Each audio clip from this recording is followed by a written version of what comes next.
पश्चिम बंगाल की मुख्यमंत्री ममता बनर्जी ने रविवार को केंद्रीय गृह मंत्री अमित शाह पर जोरदार हमला बोला है। ममता बनर्जी ने कहा कि अमित शाह ने एक दिन पहले पश्चिम बंगाल सरकार पर जो भी आरोप लगाए हैं वो सिर्फ झूठ का पुलिंदा है। ममता ने कहा कि अमित शाह ने बिना तथ्यों की जांच किए उन पर आरोप लगाए। वो कल यानी मंगलवार को अमित शाह के हमलों का सिलसिलेवार तरीके से जवाब देंगी। उन्होंने कहा कि बीजेपी एक धोखेबाज पार्टी है। राजनीति के लिए वे कुछ भी कर सकते हैं। हम CAA का विरोध कर रहे हैं क्योंकि यह कानून के रूप में पारित किया गया था। बीजेपी नागरिकों के भाग्य का फैसला नहीं कर सकती, उन्हें अपने भाग्य का फैसला करने दें। हम CAA, NPR और NRC के खिलाफ हैं। पश्चिम बंगाल में अगले साल विधानसभा चुनाव होने वाले हैं। चुनाव को लेकर बीजेपी और सत्ताधारी दल तृणमूल कांग्रेस में बयानबाजी और आरोप प्रत्यारोप का दौर शुरू हो चुका है। चुनावी रणनीतिकार प्रशांत किशोर ने बंगाल चुनाव को लेकर भविष्यवाणी की। उनका दावा है कि 200 सीटें जीतने का लक्ष्य लेकर चल रही बीजेपी को दहाई अंक को पार करने के लिए ही संघर्ष करना पड़ेगा। प्रशांत किशोर के ट्वीट पर बीजेपी के प्रदेश प्रवक्ता निखिल आनंद ने चुटकी ली है। उन्होंने कहा कि प्रशांत किशोर को बीजेपी की चिंता नहीं बल्कि राजनीतिक दलाल के तौर पर अपने भविष्य की चिंता करनी चाहिए, जो पश्चिम बंगाल चुनाव के बाद खत्म होने जा रहा है।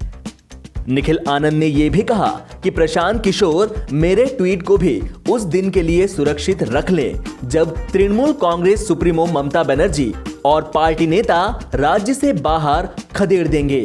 प्रशांत किशोर जिस राज्य से काम करके भाग गए वहां दोबारा ना लौटने का रिकॉर्ड बहुत अच्छा है।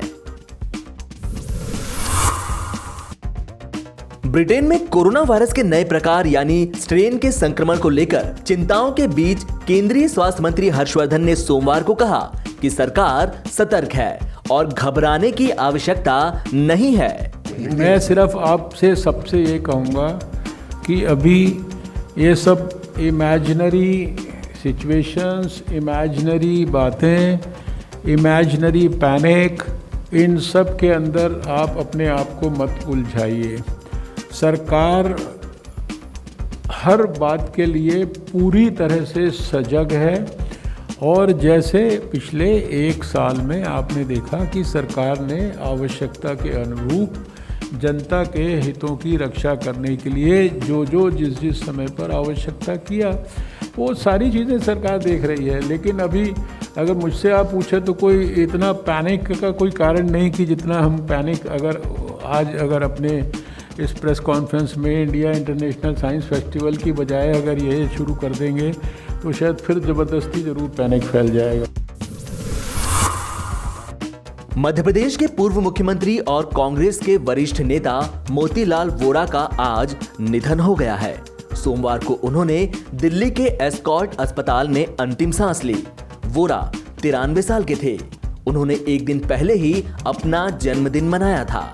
MP के मुख्यमंत्री के अलावा वे UP के राज्यपाल पद पर भी रहे। कांग्रेस पार्टी में वे नरसिम्हा राव, सोनिया गांधी और राहुल गांधी के विश्वास पात्रों में शामिल थे।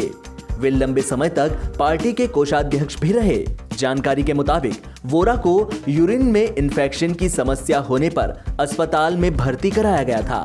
वोरा इस साल अप्रैल महीने तक छत्तीसगढ़ के राज्यसभा के सांसद थे।